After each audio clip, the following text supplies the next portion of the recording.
მცხეთაში რამდენიმე ათეული წელია არქეოლოგიური ბაზა არსებობს, სადაც არქეოლოგები დღესაც მუშაობენ და ქალაქის უმნიშვნელოვანესი კულტურული მემკვიდრეობის ძეგლების კვლევას განაგრძობენ. მცხეთის სამეცნიერო არქეოლოგიურმა ბაზამ ცოტა ხნის წინ საზოგადოების განსაკუთრებული ყურადღება მიიქცია. ეს მას შემდეგ მოხდა, რაც ცნობილი გახდა, რომ სახელმწიფომ ეს ტერიტორია სიმბოლურ ფასად ერთგვარად კერძო ინვესტორს გადასცა. მოქალაქეების ნაწილი ამ ფაქტმა აღარ შფოთა შეიძლება ითქვას და რაღაც გარკვეული პროტესტის გრძნობა გაუჩინა. ჩვენ დღეს შევეცდებით გავიგოთ ტერიტორიის სანაცვლოდ რას თავაზობს ინვესტორი ეროვნულ მუზეუმს, რა პასუხისმგებლობას იღებს სახელმწიფო ამ შეტაკებაში და რას იკეთებს მოუტანს ქალაქს ერთგვარად გაყიდულ მიწაზე განხორციელებული ინვესტიცია, ამას ირონიით არ ვლაპარაკობ, რა თქმა უნდა. წარმოგიდგენთ ჩვენ სტუმრებს ბატონი ირაკლი მამალაძე, საყდრისის დაცვის კომიტეტის წევრი, ბატონი ზურაბ მახარაძე, ეროვნული მუზეუმის არქეოლოგიური ცენტრის ხელმძღვანელი, ბატონი კონსტანტინე მორგოშია, კომპანია Grande Group Georgias დამფუძნებელი და ჩართვაზე გვეყოლება ბატონი ზურაბ წიქაძე, სახელმწიფო ქონების მართვის სააგენტოს პრივატიზაციის დეპარტამენტის უფროსი და ასევე ბატონი გოგი აბულაშვილი, მცხეთის მუნიციპალიტეტის არქიტექტურისა და მშენებლობის და ინფრასტრუქტურის სამსახურის უფროსი. თემის დეტალებს მარიამ ჯაჭვაძე იკვლევდა და ახლა უფრო დაწვრილებით თვითონ მარიამი მოგვიყვება ამას. მოგესალმები მარიამ და თუ შეიძლება პატარა შესავალი რო გავაკეთოთ და შემდეგ უკვე სტუმრები ჩავთოთ საქმეში. ბატონო, მივესალმები ჩვენ სტუმრებს და დიდი მადლობა მათ დღეს სტუდიაში მოსვლისთვის. მე როგორც გავარკვიე, სწორად თქვით შენ, ეს ტერიტორია მცხეთის არქეოლოგიურ ბაზას გულისხმობ ერთგვარად სიმბოლურ ფასად სახელმწიფომ გადასცა ფიზიკურ პირს 23 წლის დავით ისახანაშვილს. არსებობს ამაზე მთავრობის განკარგულება, რომელიც თარიღდება 2015 წლის 18 დეკემბრით და ამას ხელს აწერს ყოფილი პრემიერ-მინისტრი ირაკლი ღარიბაშვილი. განცხადებაში, რომელიც თან ახლავს სახელმწიფო ქონების ეროვნული სააგენტოს წერილს, ჩამოთვლილი არის ყველა ის ვალდებულება, რომელსაც კერძო მესაკუთრე იღებს სახელმწიფოს წინაშე.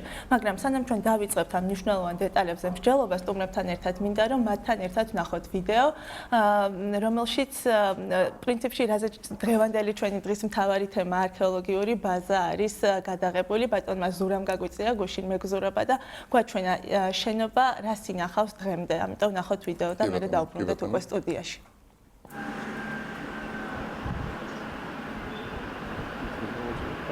ეს არის ინვესტორის ტერიტორია, რომელიც შეიძინა და მაშინ დადგა საკითხი მისასვლელი გზა არ არის და ასეთი საკითხი დააყენა და რომ ნაწილი მცხეთის ბაზის ეზოსი ეს ნაწილი რომ დასხისებულიყო გადაეცათ მათ და რემონტი გაუკეთდა ძველი შენობაა საკმაოდ და ცოტა ესე იგი გაუკეთდა ამას რემონტი.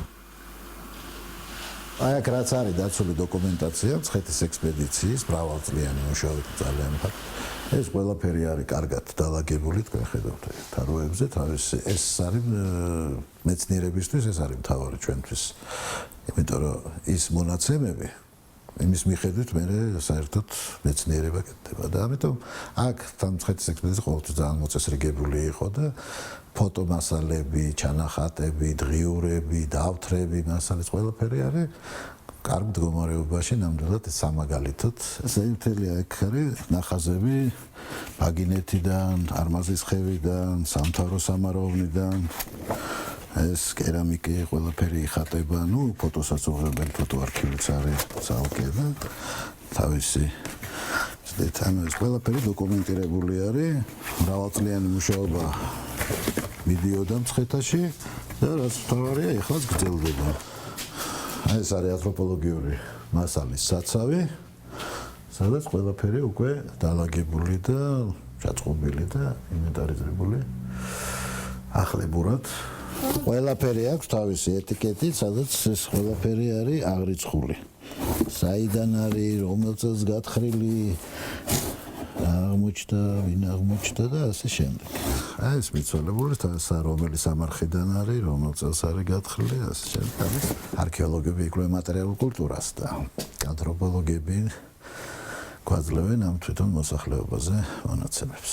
ყველა არქეოლოგს აქვს დღიური აუცილებლად, როცა მუშაობს და ჩანაწერებს აკეთებს, რა გათხარა, რა გააკეთა და შემდეგ ეს დღიური, თქვენ ხედავთ, ეს სტანდარტული საბჭოთა პერიოდში სპეციალურად იბეჭდებოდა. აკადემია ნაუკ СССР Полевой дневник. ეს ყველაფერი ინახება. ანუ ესეც არის იმ ოფიციალური დოკუმენტაციის გარდა, ესეც არის ყველა თანამშრომელი წერს თავის სამუშაოდ. ეს ყველაფერი შემდეგ შეგვიძლია ვინც მუშაობს აიღოს და ყველა ასპექტში დახოს რა გაითხარა 50-60 წლის წინ და რა შედეგები იყო. ეს ყველაფერი არის დაცული და ძალიან ძვირფასი, ასე რომ ვთქვათ, მასალაა სამომავლოდაც.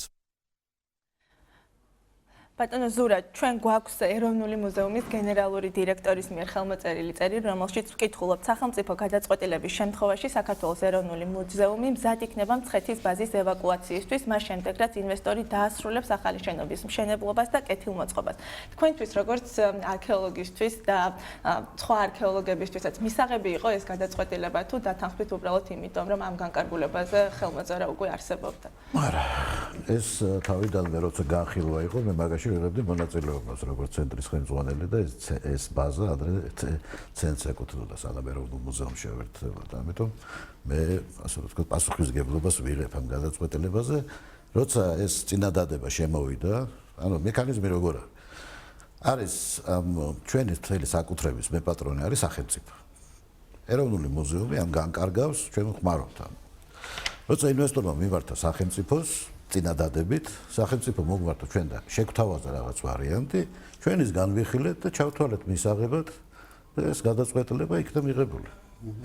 ანუ ჩვენი მხრიდან ის რომ ჩვენ არ ვკითხეს ასეთი არ ყოფილა. და რას თulis ეს თქვენთვის მაშინ? ჩვენთვის რა, ნუ ეს ამ წინადადება რაც ჩვენ ვიყავით, რომ არმაზის ბაზას და ჩვენ მეორე ბაზაზე მცხეთაში უბრალოდ ნაკვეთი, იმიტომ რომ ეგ შენობები არ არის. იქ ინვესტორი შეგვირდა რომ აგვიშენებს, შეგვირდა კი არა ეს არის და უკვე საბჭო მიმდინარეობს, რომ აგვიშენებს ორსართულიან ახალ შენობას თავისი თანამედროვე ინფრასტრუქტურით, საცავებით, ლაბორატორიებით და ასე შემდეგ. ჩვენ ეს პირობა ასე რომ მისაღები იყო ჩვენ.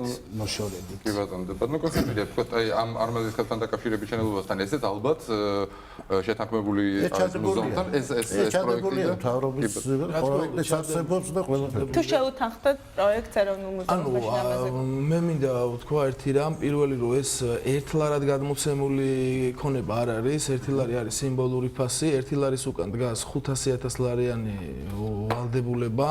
ამ 500,000 ლარზე არის წარდგენილი საბანკო გარანტია სახელმწიფოს სასარგებლოდ, რაც აპრიორში გამორიცხავს იმას, რომ ინვესტორს რა ფორს მაჟორის არ უნდა შეემთხვეს, ეს ბაზა აუცილებლად აშენდება. მეორე რაც მინდა გითხრათ, რაც უამრავჯერ ყოფილა ამაზე დისკუსია და მეც უამრავ ინტერვიუ მაქვს მიცემული, აღნიშნული ქონების გასხვისებად ჩვენ შევათანხმეთ არა მარტო სახელმწიფოსთან და ეროვნულ მუზეუმთან, არამედ მცხეთის მუნიციპალიტეტთანაც კი, რომელიც დღემდე იძახის ჯიუტად მთელი ესე ვთქვათ მათი წარმომადგენელი გამგებელი და დეპუტატი თითქოს ტელევიზორით გაიგეს. მე ძალიან გამიხარდა რომ ბატონი ზურა ჩართული პირდაპირ ეთერში, მე კარგად მახსოვს თუ ბატონ მერს არ ახსოვს და რატო იძახის რომ არ იცო და არ ვიცი, დაახლოებით 20-25 მაისს ზუსტად ერთი წლის წინ ჩვენ მივმართეთ მათ ანუ ეკონომიკის სამინისტრომ მოსაზრებაზე, ინვესტიციის განხორციელებაზე და აქ იყო მოყვანილი ყველა ჩვენი შეთავაზება და ისინი დაგვეთანხმდნენ და ეს წინადადება მოიწონეს. უბრალოდ აქციების შემდეგ რატომღაც ეს იუარეს, თუმცა ვერ ხვდები რა აზრი აქვს ამის იგნორს, როცა არსებობს დოკუმენტი, რომელზეც მერს აქვს ხელი მოწერილი. პლუს ერთი რაღაცა მინდა ვთქვა, რომ მე გრძნობ, მე ბატონ ირაკლისთან არაფერი საწინააღმდეგო არ მაქვს, მაგრამ ამდენი რაღაცა ბატონ ირაკლიზე მიწოდებული არ არის. ანუ მე ვერ ხვდები რაზე ვდაობთ. ანუ დაობთ რაზე? 300 კვადრატულია შენობა, რომელიც არსებობს ახლა და ვაშენებთ 900.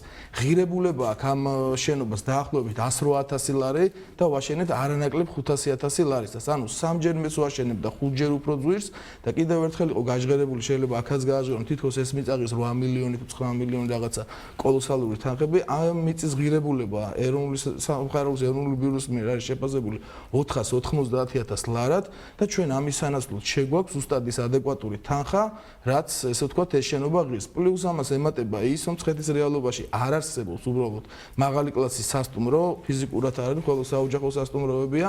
დაახლოებით 6 მილიონი ლარის ინვესტიცია უკვე განხორციელებულია, რაც როგორც ეკონომიკის სამინისტრო, ანუ სახელმწიფოს ბიუჯეტშია გადარიცხული ნაწილით, ახლა ნაწილი მუნიციპალიტეტში, ნაწილი კერძო მესაკუთრეებთან და ჯამში ეს სასტუმრო 14,000 კვადრატული მეტრის იქნება და იქნება ღირებულებით 29,700,000. აქედან გამომდინარე, ჩემი აზრით, სახელმწიფო მიიღო აბსოლუტურად ადეკვატური გადაწყვეტილება ჩვენც როგორც ინვესტორი რა თქმა უნდა, არანაირი საწინააღმდეგო არ გვაქვს მეცნიერებთან პირიქით და ერთი რამ მინდა დავამატო, რომ ჩვენ უზურპრუქტით უკვე სადღაც 2 კვირის უკან თუ არ ვშტები 3 კვირის უკან გაუფორმეთ ეროვნული მუზეუმის წარმომადგენლებს, სადაც ცალსახადწერია ის, რომ ჩვენ მაგ შენობაში არასდროს ხელს არ ვახლებთ.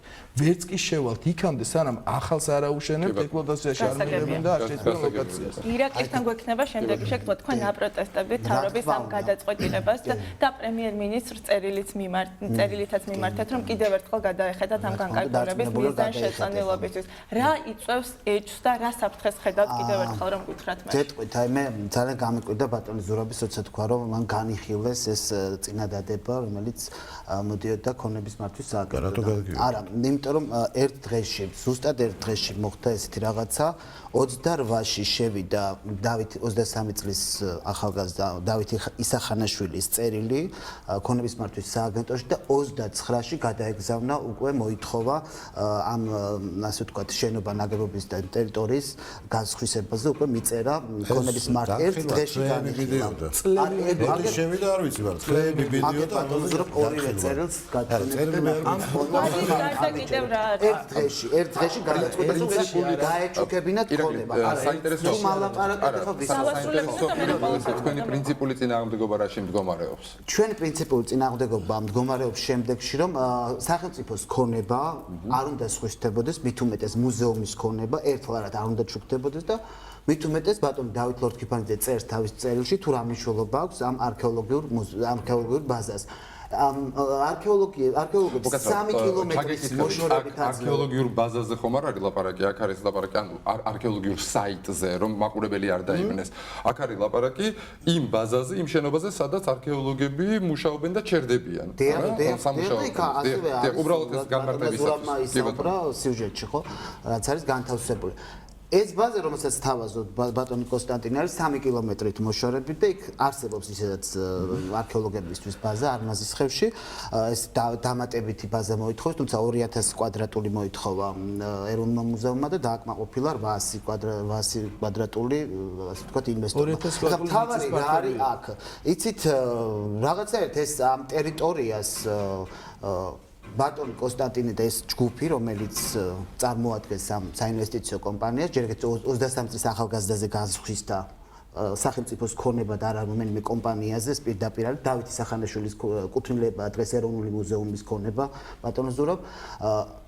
ისე მოხდა რომ იქვე არის უბრალოდ ნიშნოსნობის სკოლა. რომელსაც ანალოგიური პრობლემები შეუქმნა. ამაზე მოგვიანებით ვილაპარაკებთ. თვითონ არქეოლოგიური ბაზისთვის რა ზიანი შეიძლება რომ მიაყენოს ამ გადაწყვეტილებამ, თუ შეგიძლიათ რომ ეს აგვიხსნათ, იმიტომ რომ ჩვენთვის როგორც ჩვენ როცა დავიწყეთ ამ თემაზე მუშაობა, ჩვენ არ მოგვეჩენია დღეს რომ გასხვისდა ეს ბაზა. ჩვენ თავად არქეოლოგებმა მოგვაწოდეს და გვითხრეს რომ ისინი არ ეთანხმებოდნენ ამ გადაწყვეტილებას და ძალიან მნიშვნელოვანი იყო. მიზეზი იყო ის, რომ არმაზის ხევში ისედაც იყო ბაზა და ეს იყო უბრალოდ გამოწეული იქიდან, რომ ეს ტერიტორია, რომელზეც დამაგრებული ეს შენობა, ხელში ჩაეგდო ინვესტორს. ამაზე იყო საუბარი და საბოლოოდ ესეც გამოვიდა. დღეს ახლა იგეგმება იქ რაღაც სასტუმროს მშენებლობა, ეს არის დაცული ზონა, მართალია ეს არ არის თქვათ იუნესკოს დაცული, მაგრამ მაინც ინარჩუნებს ეს ადგილი სტატუსს, ხო, ისტორიული დაცვის ზონაში არა, მაგრამ მაინც აქვს გარკვეული სტატუსი.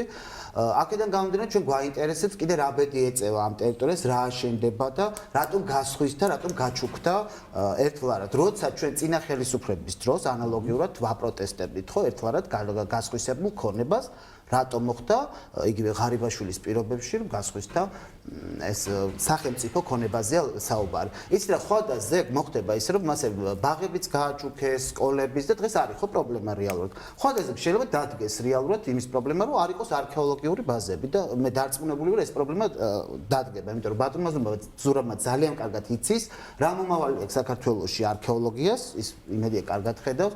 შესაძლებელია უამრავმა ექსპედიციამ, უცხოურმა ექსპედიციამ იმუშაოს საქართველოში, მით უმეტეს მცხეთაში და აქედან გამომდინარე მე ვფიქრობ რომ ქალაქს, რომელსაც არის მუზეუმ ნაკრძალი, არ შეიძლება არ ქონდეს მუზეუმი და მეორე შემთხვევაში წაართვა. ხო, მაგრამ ირაკლი, ლაპარაკი არ არის რომ წაართვეს, აქ არის ალტერნატიულ უკეთეს შენობას შეთავაზებაზე, ლაპარაკი და არა არავინ არ იცის იქ რა გაკეთდება და როგორ. ჯერ კიდევ მე ძალიან მაინტერესებს. რატო თქვენ არ იცით?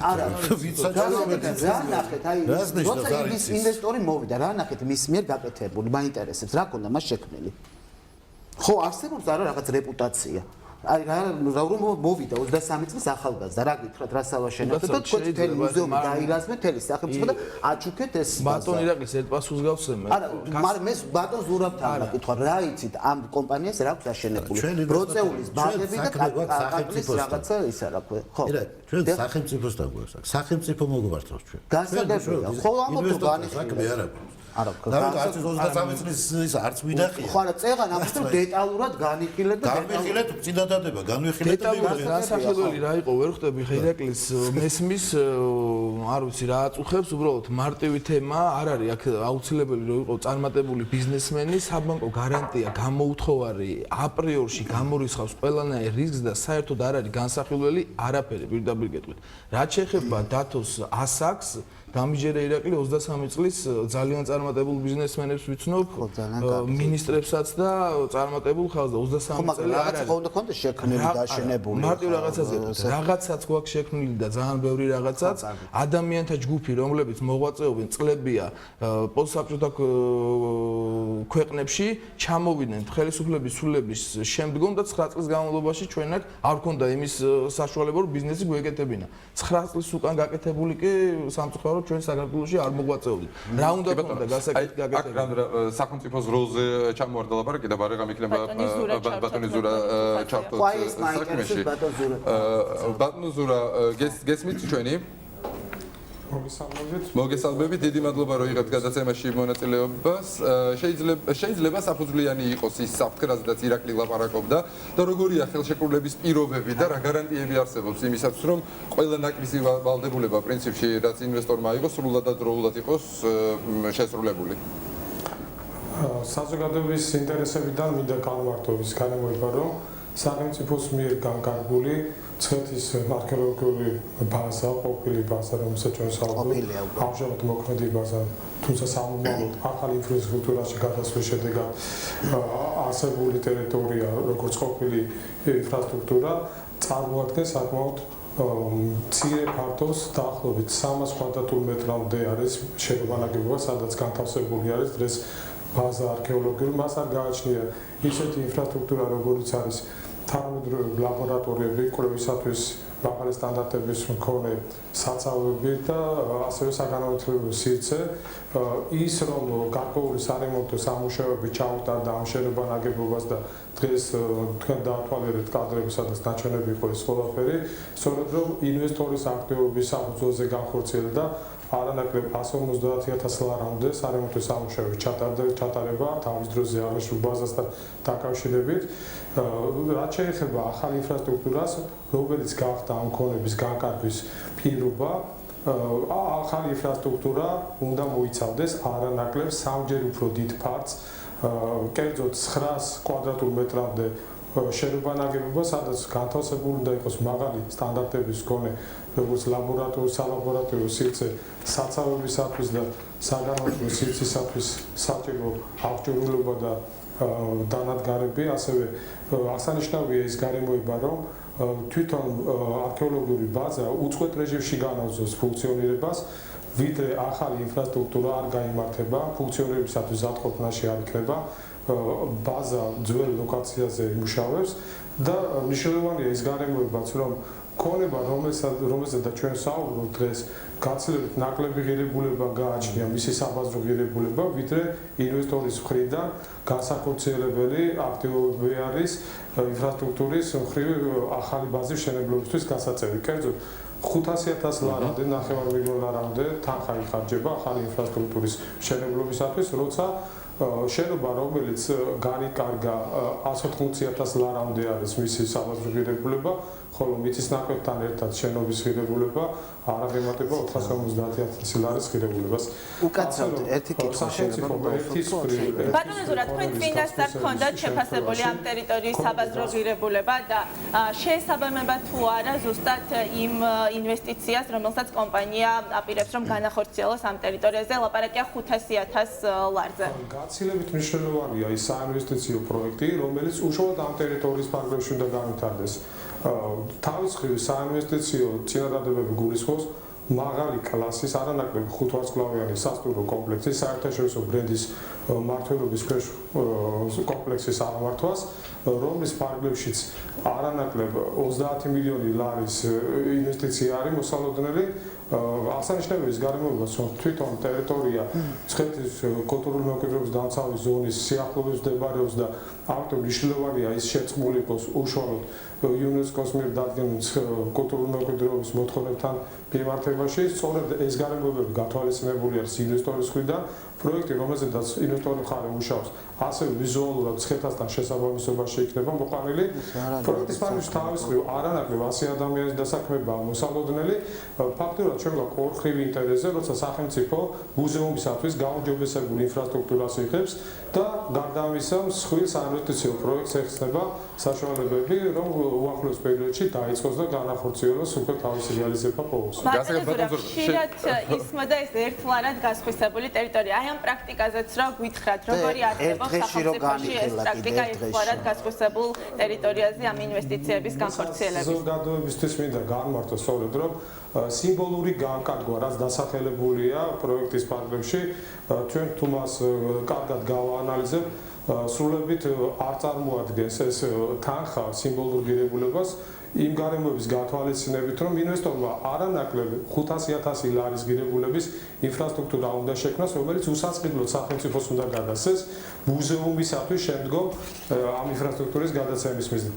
რაც შეეხება ქონების ფასს, რომელიც ინვესტორმა შეიძინა ამ კონკრეტულ შემთხვევაში, მე განმარტე, რომ მუზეუმის სარგებლობაში არსებული არქეოლოგიური ბაზის შენობის ღირებულება სადღაც 200,000 ლარამდეა მისი საბაზრო ფასი, ხოლო არსებული მიმდებარე ტერიტორიის ფასი უფრო ნაკლები, ვიდრე განსახორციელებელი აქტივობა ამ ახალ შენებლობაში 9 მილიონი ლარი. ბატონო ზურაბ, აქ გაიჟღერა კითხვა გამოცდილებასთან დაკავშირებით და თუ შეიძლება გაგორკვიეთ საერთოდ კანონი რას ითვალისწინებს, თქვათ, სანამ ხელშეკრულება გაფორმდება კომპანიის გამოცდილება ამა თუ იმ სფეროში მუშაობისა მნიშვნელოვანი ფაქტორი არის თუ პრინციპში არა. თქვენ ამბობთ კომპანიის გამოცდილებას გულისხმობთ ალბათ ამ შემთხვევაში. ცუდაც ის უკაცრავად ხარ და ამიტომ შეკითხვის გამეორება მომეწია. მე მინდა გითხრათ, რომ თვითონ ჯგუფი, რომელიც აი ამ საინვესტიციო პროექტში არის ჩართული, წარმოდგენილია ჩვენთან Grande Group Georgias, ასე ვთქვათ, ჯგუფის სახით. მისი წარმომადგენელი ამ კონკრეტულ პროექტში არის დავით ისახანაშვილი, რომელიც რეალურად განიმარტა, რომ გარკვეულწილად გამოცდილების არ მქონე სუბიექტად შეიძლება ჩართული იყო, თუმცა ჩვენ თუ გადავხედავთ პროექტისათვის განკუთვნილ ტერიტორიას, ის ორ სუბიექტზეა ამჟამად გაფორმებული, ბატონ დავითზე და ასევე სხვა მის პარტნიორ ფიზიკურ პირზე, თუმცა ორივე წარმოადგენს იმ დიდი საინვესტიციო ჯგუფის წევრებს, რომელსაც Grande Group Georgia ქვია. სწორედ ინიციატორი ამ წინადადებების ჯგუფთან ერთად იყო ეს სუბიექტები და არიან დღესაც. ბატონო ზურაბ, რო ჩაგეკითხოს, თუ შეიძლება ღელვარება, ასე ვთქვათ, და უკმაყოფილება საბანკო გარანტიაზე თვითონ ინვესტორმა ილაპარაკა, რა თქმა უნდა, ამ შემთხვევაში, როდესაც აი ჩვენი მაყურებელი გვწერს ხოლმე Facebook-ზე და ძალიან ხშირად არის ხოლმე ეს. ისეთი მნიშვნელოვანი ქალაქი, როგორიც არის მცხეთა, თავისი ისტორიული, ნუ არ გვინდა ახლა მნიშვნელობით, ხო? აქ პრინციპში, როდესაც უნდა ჰარმონიულად დაცული იყოს ყველაფერი, უნდა ჩაეწეროს ეს სასტუმრო და ასე შემდეგ. პრინციპში სახელმწიფომ უნდა განსაზღვროს თუ არა მაინც სპეციფიკაში გამოცდილება ინვესტორისა, რომელიც შემოდის, თუ ვთქვათ არა. იმიტომ რომ ეს ბევრს აღელვებს ეს კითხვა და აქაც დაისვა. სამართლიანი შეკითხვაა, რა თქმა უნდა. რაც შეეხება კომპანიის გამოცდილებას, კომპანია არ არის დამწყები კომპანია, კერძოდ ოფიციალურად ჯგუფი, რომელსაც წარმოადგენს ეს საინვესტიციო ჯგუფი პირები, არ არის დამწყები ორგანიზაცია, მას საქართველოში, კერძოდ 4 ლოკაცია, სადაც ისინი უკვე საინვესტიციო პროექტს ახორციელებენ, როგორც აგროტურიზმის სფეროში, ასევე რამოდენიმე სხვა მიმართულებითაც. ეს არის იგივე მცხეთაში, ბუხანის ტერიტორია, რომელიც დაახლოებით 2,5 მილიონი ლარის ინვესტიცია არის მოსალოდნელი. თიანეთის მიმართულებით, წალკის მიმართულებით საერთო ჯამში საერთო ჯგუფს 7 მილიონ ლარამდე აქტივობა უკვე განხორციელებული აქვს საინვესტიციო თვალსაზრისით. ეს ხატავს, რომ კომპანიას გარკვეული გამოცდილებები აქვს, რომელიც დააღნიშნე ის გარემოებაც, რომ საქართველოს ბიზნესის კეთების მხრივ სოფლიო რეიტინგით მე-7 ადგილზე კარგი, გასაგებია. და ბოლო კითხვა გვექნება თქვენთან ბატონო ზურა უკაცრავად რომ გაწყვეტინებთ. გესმით ჩემი ხმა? სიმარტივიდან გამომდინარე ცაყოს იმ გარემოებას, რომ დამწყები ბიზნესი როგორც ესეთი არ არსებობს საქართველოში. ბატონო ზურა, გესმით ჩვენი ხმა? განვითარებისათვის, თუმცა კომპანიასთან მიმართებაში მინდა დავზუსტე კიდევ ერთხელ, რომ ეს აწარმოადგენს ეგრეთ წოდებულ სტარტაპ კომპანიას, რომელსაც გამოცდილება რაიმე ამ სფეროში არ აქვს. ბატონო ზურა, გესმით ჩვენი ხმა? ბოლო კითხვა გვექნება თქვენთან. კარგი, სამწუხაროდ გაითიშა. ირაკლი, თუ არის ეს პასუხი, რაც ახლა მოვისმინეთ ჩვენ ბატონი ზურასგან და კიდევ თუ გრჩებათ კითხვები ან კომპანიასთან? რა თქმა უნდა, გრჩება კითხვები, მაგრამ ვერ დაასახელა ვერცეთი შენობა ან რაიმე სერიოზული ინვესტიცია, რომელიც ამ კომპანიას აქვს გახორციელებული. აქედან გამომდინარე, როცა შენ ასეთ კომპანიას უშვებ მცხეთაში, დაცულ ზონაში UNESCO-ს მფარველობის ქვეშ არის ყველა მიცით მცხეთა არავინ არ იცის იქ რა აშენდება. მით უმეტეს იმ პირობებში, როგორი კულტურული მემკვიდრეობის დაცვის სააგენტოც გვაქვს, რომელმაც ყველა მიცით რომ საკრესია აფეთქა და მცხეთას რას უზავს, არავინ არ იცის. მით უმეტეს კიდევ ვიმეორებ ასეთი ინვესტორის პირობებში. მე რატო ვამბობ ასეთი ინვესტორის პირობებში? აი მე ხა თქვენ ძალიან ისე ხართ არ ღელავთ, მაგრამ მე შევეცდები რომ თქვენც ჩაგაყენოთ საქმის ყურში. აი ეს არის შპს გრანდელდ გრუპი, ესე იგი ახორციელებს თბილისში კოსტავას ქუჩაზე 3300 კვადრატულ მეტრი მიწის ხო 33 მიწის ნაკვეთზე რაღაც ასე ვთქვათ ინვესტიციას. ეს არის საზოგადოებრივი მაუწყებელი. ამ შენობაში უნდა იყოთ თქვენ. გასაგებია, მაგრამ დღეს არ არის ჩვენი გადაცემის თემა საზოგადოებრივი მაუწყებელი, ჩვენ გაკეთებული. ხო, აი მინდა რომ დაინახოთ ეს ამ კომპანიას ბატონ ქუმსიშვილთან ერთად უკვე გადაუწყვეტია საზოგადოებრივი მაუწყებლის ტერიტორიის შეძენა. მაგრამ რას ვამბობთ ამით? საზოგადოებრივი მაუწყებელს არ ლაპარაკობთ. ზუსტად ვიცი რომ არც ეს არ გახორციელდება. არც ის არ გახორციელდება, რაზეც არის საუბარი. თქვენ წარმოგიდგენიათ 7 ვარსკვლავიანო 5 ვარსკვლავიანი სასტუმრო მცხეთაში თქვენ გასახურავთ ბატონო კონსტანტინე სახურავის თავზე შედება ის არა ქვია სასტუმროს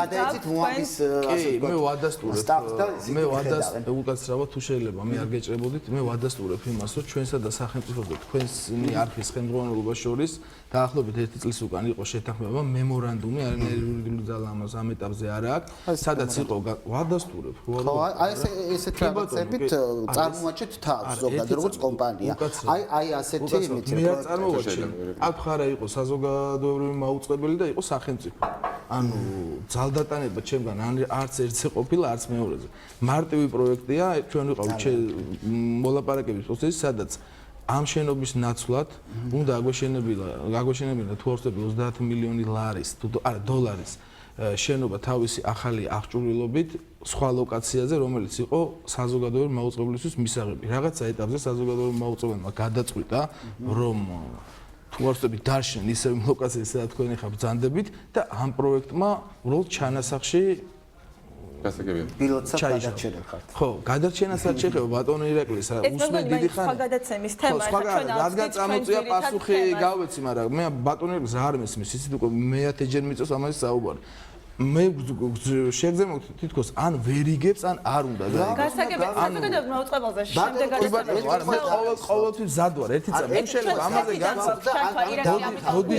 ბოდის გიწევთ, ერთი რაღაცა მინდა ვთქვა რა, ბოდიში ბატონო ირაკლი, ჯერ ერთიც რომ ბიზნესის გამარტივებაზე არის სახელმწიფო ორიენტირებული, რაც შეიძლება მეტი ინვესტორის შემოვიდეს. სახელმწიფომ რა უნდა ქნას გარდა საბანკო გარანტიის არ ვიცი. პატიოსანი სიტყვა მე მგონი ბიზნესში არ არსებობს. არის საბანკო გარანტია, სადაც სიტყვა და მსჯელობა არ არის საჭირო.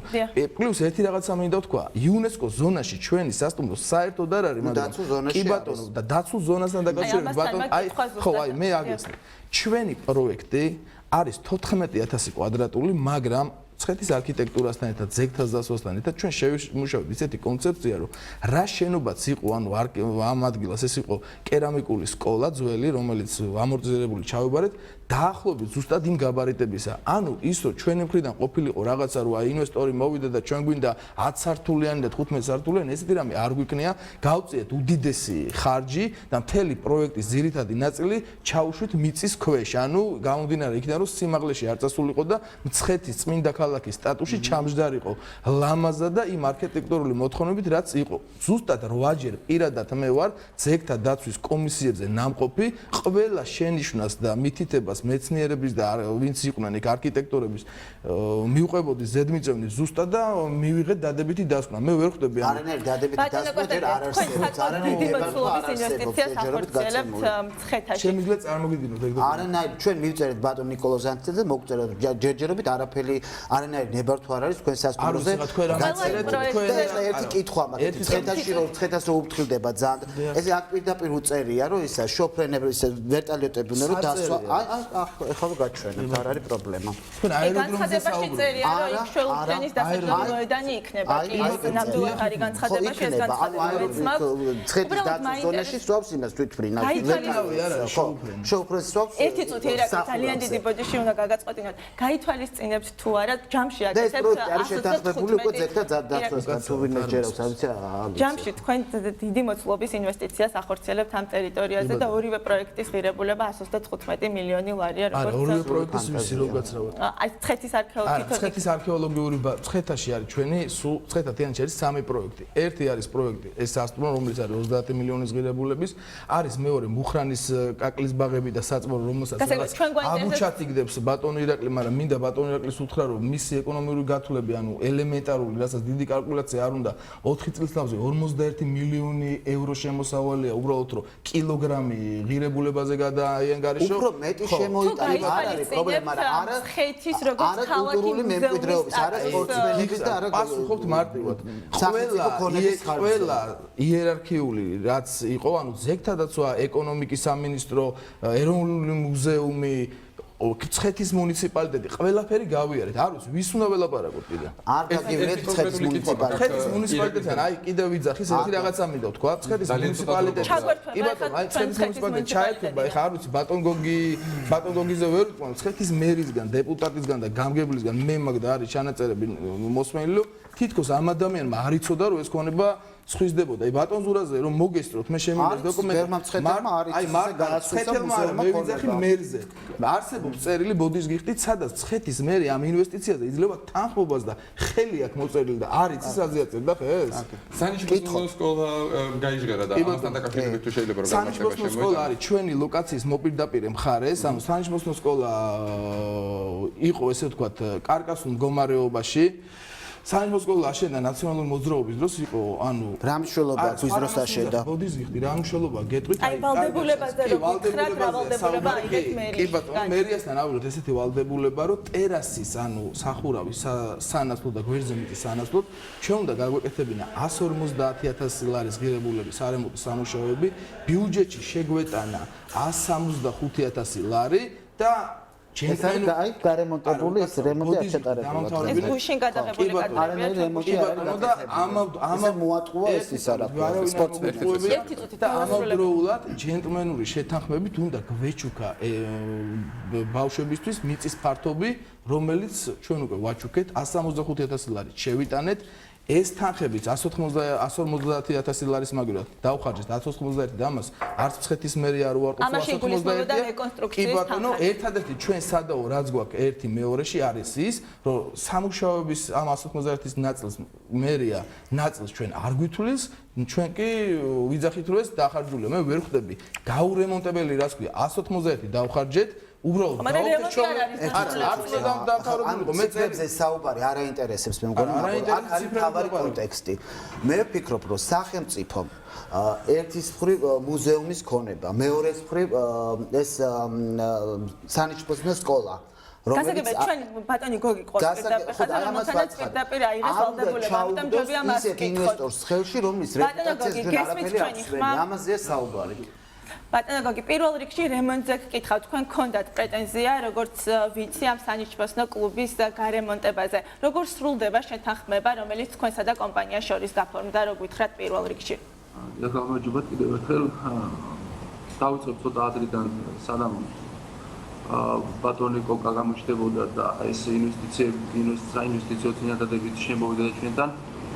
ჩვენ გქონდა გეგმაში და ვფიქრობთ, რომ ეს შენობა უნდა გარემონტებულიყო, სარემონტო სამუშაოები ჩატარებულიყო და იქ ეფუნქციონირა, ასე ვთქვათ, ნიჭყოსნობის სკოლას, მაგრამ აი ამ პერიოდში შემოვიდა წინადადება და ჩვენ ტერასის სანაცვლოდ, ნიჭყოსნობის სკოლის სახურავის სანაცვლოდ გაფორმდა საინვესტიციო, ასე ვთქვათ, ხელშეკრულება 150,000 ლარის სარემონტო სამუშაოებთან დაკავშირებით. ამის შემდეგ რაღაცა პერიოდის დღეს რა ეტაპზეა ეს შეთანხმება, ეს რო გითხრათ? დღევანდელი მდგომარეობით მივალ აქამდე თუ შეიძლება. შემდეგ სამუშაოების პროცესში ისევ კომპანიამ მოგმართა მასთან დაკავშირებით, რომ სურდა ჩაეტარებინა ამ შენობაზე სარეკონსტრუქციო სამუშაოებიც, რასთან დაკავშირებითაც თანხმობისთვის მოგმართა, მაგრამ იყო შეთანხმება, ასე ვთქვათ, სადაც სარემონტო სამუშაოებისათვის განსაზღვრული სახელშეკრულებო თანხა 150,000 ლარი დარჩებოდა სარემონტო სამუშაოებით, ხოლო დანარჩენი სარეკონსტრუქციო სამუშაოებისათვის განკუთვნილი თანხა დაიხარჯებოდა ასე ვთქვათ ინვესტორის მხრიდან ამ თანხის ზევიდან 150,000 ლარის ზევიდან. ამის შემდეგ წარმოადგინა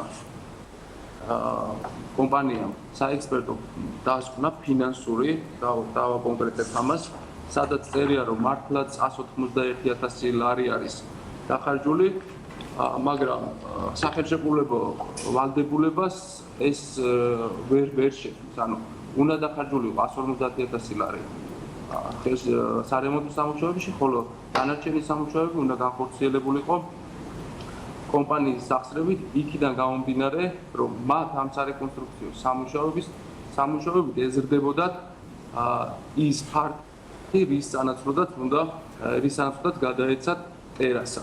ბატონო გოგი, ერთი რამ მაინტერესებს, მუნიციპალიტეტი, ესე იგი, მონიტორინგის ქვეშ რამდენად იქნება ეს პროცესი თავიდან ბოლომდე, თქვენ რამდენად იურიდიულად რამდენად კომპეტენცია გაქვთ ამისი, რომ მონიტორინგის ქვეშ იყოს მთელი პროცესი და საზოგადოება საქმის კურსში იყოს, როგორ მიდის? ანუ ეხლა კომენტარს გაკეთებ. რას გულისხმობ ვერ გავიგე კარგად. აი ეს პროექტი, რაც უნდა განხორციელდეს მცხეთაში. ჩვენ ვიცით, რომ არქიტექტურის სამსახურში უკვე შემოსულია რამდენიმე ინფრასტრუქტურული პროექტი და თუ ჩაერთვებით აი ამ განხილვის პროცესში და შემდეგ უკვე განხორციელების პროცესშიც თუ გაუწევთ მონიტორინგს. რა თქმა უნდა, ჩვენ პირდაპირ მოვალეობა არის ნებისმიერი ინფრასტრუქტურული პროექტის მონიტორინგი და ჩართულებით ვართ ყველა პროცესში. დავასრულებთ თუ შეიძლება ნიჭყოსნობის სკოლის თემას. ძალიან ცოტა დრო გრჩება და კი ბატონო, ის უთანხმოება, რაც არსებობს, ისევ სავარაუდოდ რჩება უთანხმოებად და დამატებითი სავარაუდოდ და საჭიროებს დამატებით საექსპერტო მომსახურებას, რათა დადგინდეს და გაიმიჯნოს სარემონტო სამუშაოებში დახარჯული თანხა და რეკონსტრუქციით და ამის შემდეგ გაირკვევა შესრულდა თუ არ შესრულდა ხელშეკრულებით, ანუ 150,000 ლარის ფარგლებში სარემონტო სამუშაოები. ასაკები.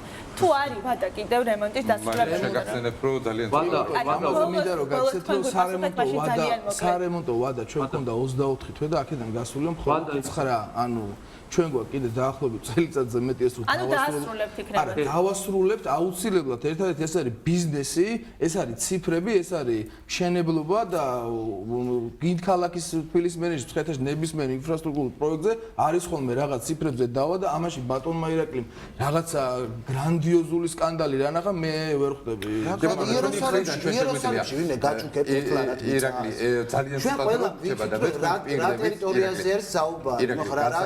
დღეს ჩვენ ამას ვერ გადავწყვეტ, მაგრამ ვერ დამისახეთ. მაღალი სოციალური პასუხისგებლობის კომპანია არ ადგება და ჯერ სახურავს არ მიითვისებს ნიჭბოსნების და მიითვისებს დიახ ის სახურავი გაქვს მიითვისებს. ამის შემდეგ გადავიდა მუზეუმის ქონებაზე. ამაზე საუბარი.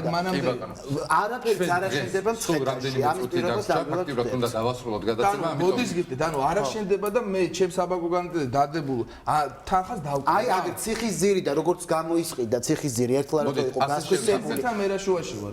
გეტყვით ციხის ძირიც იყო ერთლარად გასხვისებული, მაგრამ ჩვენ რო გადარგეს, მე გამოისყიდეს, ანუ ნაციონალებს არ უნდა გამოისყიდეთ. ესეთ რამეზე შევთანხმდეთ. ეხლა დღეს ერთ გადაცემაში ჩვენ ამას ვერ და პროცესი დაწყებული არის.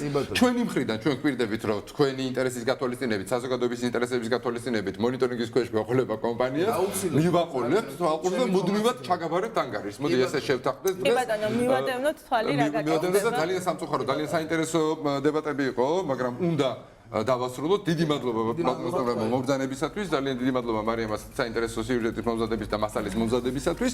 წინასწარ გილოცავთ საქართველოს დამოუკიდებლობის დღეს. ხვალ საზეიმო ღონისძიების გამო რეალური სივრცე არ გავა ეთერში. მე გემშვიდობებით, გმადლობთ რომ გიყურეთ და მომავალ შეხვედრამდე.